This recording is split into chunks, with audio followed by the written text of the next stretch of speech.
So, what's up mga kababayan? Nagbabalik muli. So, yun, kaka-upload ko lang ng ng ginawa kong video. Ganyan lang, as in. Ayoko lang kasi pagsamahin sa isang video yung magkaibang topic naman. So, yung kaka-upload ko lang is, yun nga, share ko yung about dito sa IELTS na preparation, no? Para sa sa exam for IELTS, yun nga, kasi nga nag-apply ako ng student visa sa Australia. So, yun, so na-share ko na siya dun sa previous video na ginawa ko. Ngayon lang, kaka-upload ko lang. So, yun. And ngayon, ito naman, gusto ko namang i-share dito, as a OFW, no?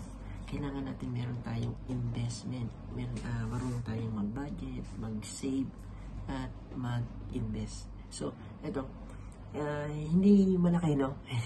Kaya, kagandahan lang kasi is, dapat matrain tayo or meron tayong mindset.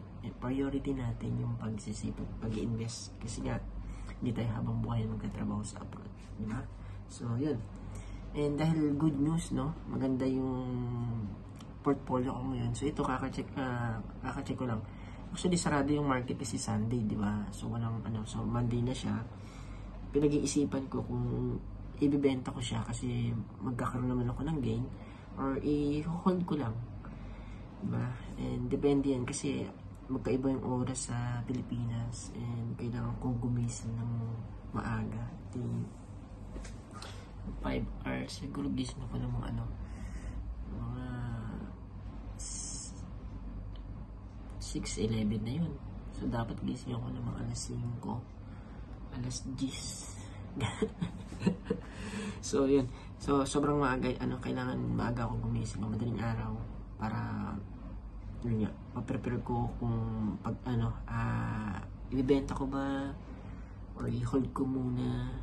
Ito, kagandahan kasi dito, magde-December pa. I think tataas pa to yung value. So, ang okay naman dito kasi siya pang long term ko naman. Kaya sabi ko, wag na, i-hold ko na lang na hindi ko na siya ibibenta. Kasi first place yung binili ko to is, at sabi ko is for long term. So, yun, ang gamit ko na broker dito is COL. Yung dalawa yung investment ko dito na maganda yung yung outcome ngayon, positive siya. Mababa lang, merong 3.67 and yung isa naman is 0.25%. So, yun lang yung and natuwa lang ako kasi yung mga nakaraang buwan, pag tinitignan ko to negative kasi pula eh. So, pero ngayon, gumaganda naman, bumabawi naman na yung investment. So, yun lang. And, hindi lang yun. Meron pa akong good news sa inyo, no? Bukod dito sa dito sa COL, meron pa akong isang broker na ginagamit. So, yan. Ito naman yung Dragonfly. So, Dragonfly. Hindi ko sa inyo mapakita ng actual kasi kinakabahan ako sa mga, yung mga scam. Baka kasi mapakita ko sa video tapos andun pala yung details ko.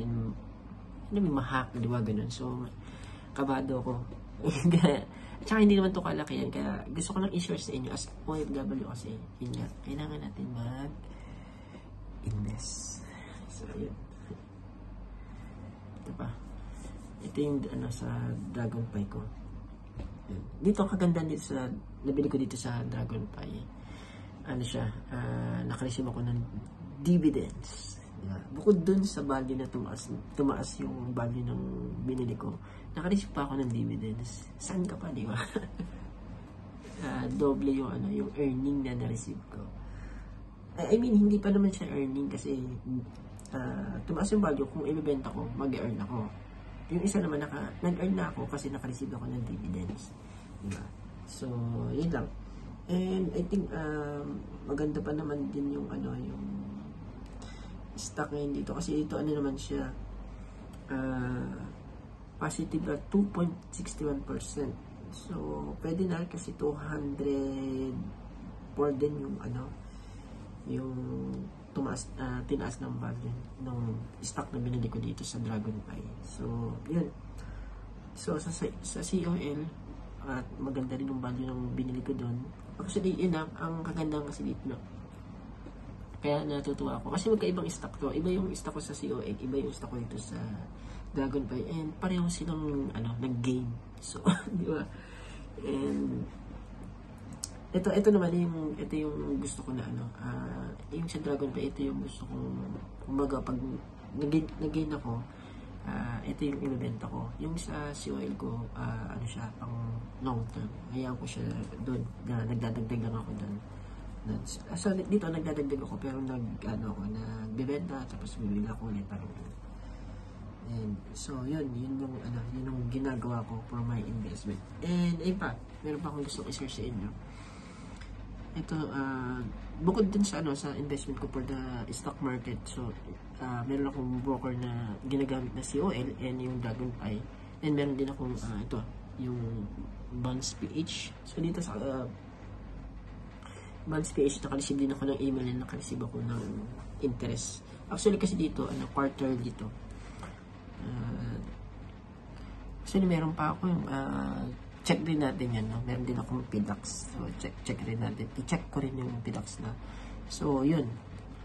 And ito, napakita ko naman ito last time. Yung kagandahan dito, hindi ko lang kita na details, no, sa account ko. So ayun, meron akong cash balance na 230. Ibig sabihin, 2 beses na ako naka-receive ng ng interest. Kasi quarterly na naka-receive ako ng 100. Ito, papakita ko sa inyo. Ayan. Nakadalang beses na ako na Actually kasi nakapag-withdraw na ako ng 1,700. Yung 1,700 na na-withdraw ko, ayun yung nilagay ko dun sa PDAX. Yan. So, bumili ako ng ng another bonds and ng crypto. No, dun sa... Then, ito, meron na naman akong panibagong na-receive na 230 kasi yan. Kagandaan dito sa bonds PH kasi may details naman siya quarterly.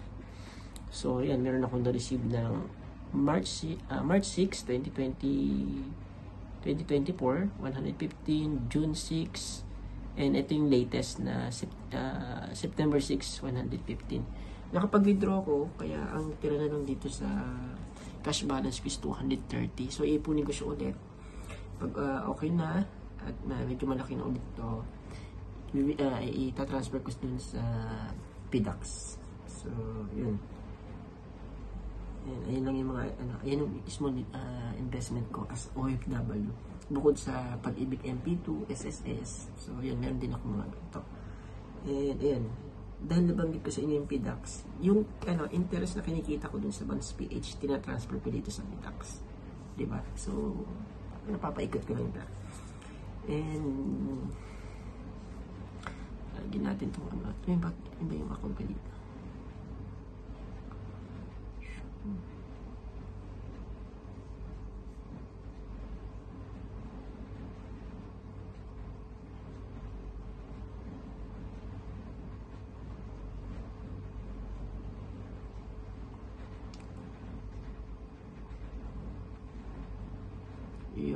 Yun, no? ito naman yung sa crypto, negative naman siya ng 0.79. Ayan, so tingnan lang natin, silipin lang natin yung ayan, ayun na, negative na siya kanina, 0.79, ngayon negative 0.81 na, bilis so yun, ito yung siguro wala rin naman akong dito.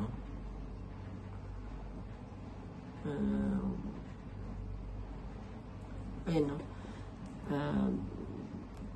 Nakaba kasi ako mag-share ng mga account pero vlog naman, diba, hindi malinaw. Ayan, tsaka wala talaga akong details dito, no? Wala naman akong yun, so yun, meron akong Dogecoin na binili at itong yan, meron din akong bonds na binili sa PDAX. So yun, meron akong PDAX, meron akong Bonds PH, meron akong Dragonfly,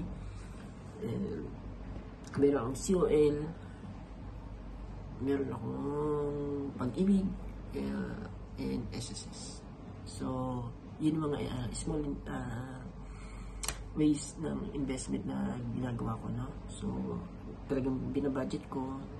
Ang kagandahan kasi is din nga, pag mayroong mga interest na pwede kong mailagay dito sa account na to, yung ilalagay ko. Kasi, di ba, kaysa gastusin ko lang. So, yun, nagbabudget ako, nalagay ako sa investment, tapos pag may, yung investment ko kumita, ilalagay ko ulit siya dun sa isa pang, investment, account na meron ako. So, yun lang. Hopefully, kabayan, meron kang natutunan sa ating channel, sa pagsubaybay sa aking channel, no? And hopefully, kung hindi ka pa nagsisimula mag-invest, magsimula ka na kabayan. Magsimula ka lang sa maliit. Yun lang. And pinaka-importante kasi mag-budget talaga. Pag matutunan tayo mag-budget, tuloy-tuloy na yun eh. Kasi makokontrol mo yung pera na meron ka. Pag makontrol mo yung pera na meron ka, madali nang mag-save, mag-invest. Yun lang. So, yan, wag mo din natin kakalimutan na aralin natin yung papasukin natin investment. Diba? So ito, after ito, update ko na rin ito. Kasi bukas, ibang ibang video naman yung gagawin ko. Yung pagpe-prepare namin for the wedding dahil off ko bukas. So magiging busy kami, lalakarin namin yung mga kakailanganin namin, yung mga basta preparation for the wedding. So yun yung magiging video ko bukas.